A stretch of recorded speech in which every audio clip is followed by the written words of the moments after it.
Hello again.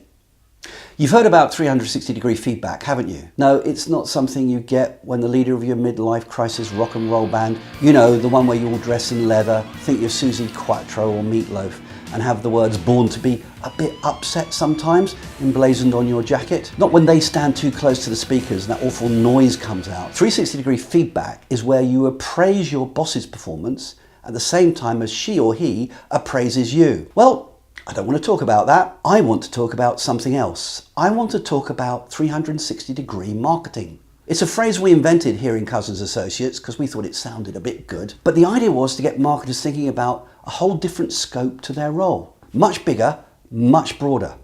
Let me explain. Most of marketing's total focus is on the first 90 degree of my 360-degree approach. That first 90 degree is the outward perspective from the company to the marketplace. Makes sense? Marketing is about anticipating and identifying market needs and then finding ways to satisfy them and then communicating how they can satisfy them and trying to make a profit along the way. And goodness knows that's a challenging and demanding enough job to keep most marketers busy for their whole career. It's done it very well for most people I know. Sometimes the marketing team are also tasked though to think about the 180-degree point in my model.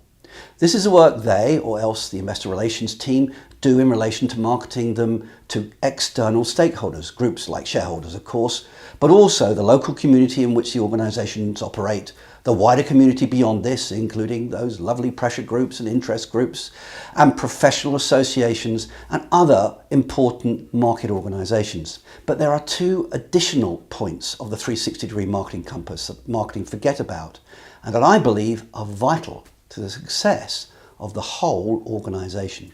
Let's look at the 270-degree point. Marketing the stuff you're trying to market to the market to your own company. I fundamentally believe that one of the most important things a marketer can be responsible for is the communication and persuasion required to sell the organisation and all it does to its own employees. Now I can hear you skeptics that you may be saying to yourself, surely this isn't necessary. They've taken on the job, they get paid their salary. Surely supporting the company, the brand, the products and the services comes with the territory. Yeah, right.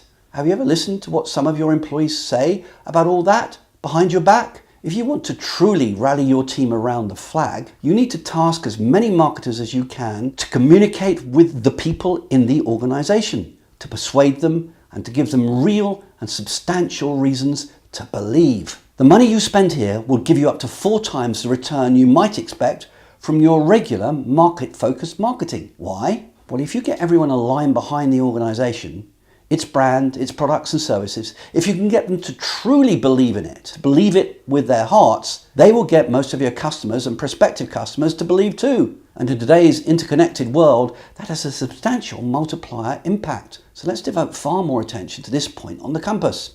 But what about my final point on the compass, the 360-degree point? This is the one that almost everyone I've ever worked with neglects completely. And that's because it's so counterintuitive. Marketing to your suppliers. Now, if you were thinking that we don't really need to market to the people we pay a salary to, then you're probably thinking at this point, this man has really lost it. Well, I don't think I have.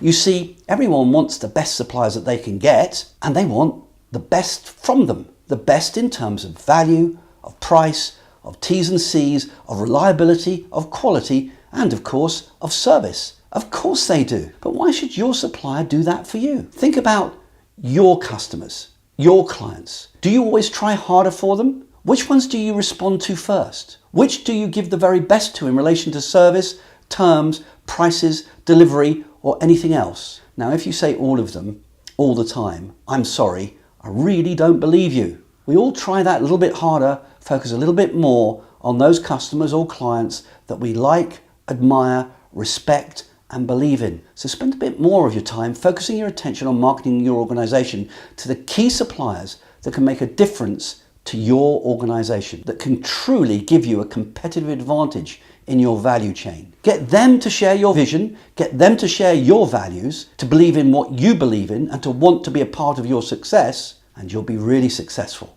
And think broader about your marketing. Be a bit more broad-minded in considering your remit and scope. Look right round you and work all points of the compass. Get the power of 360 degree marketing working for you.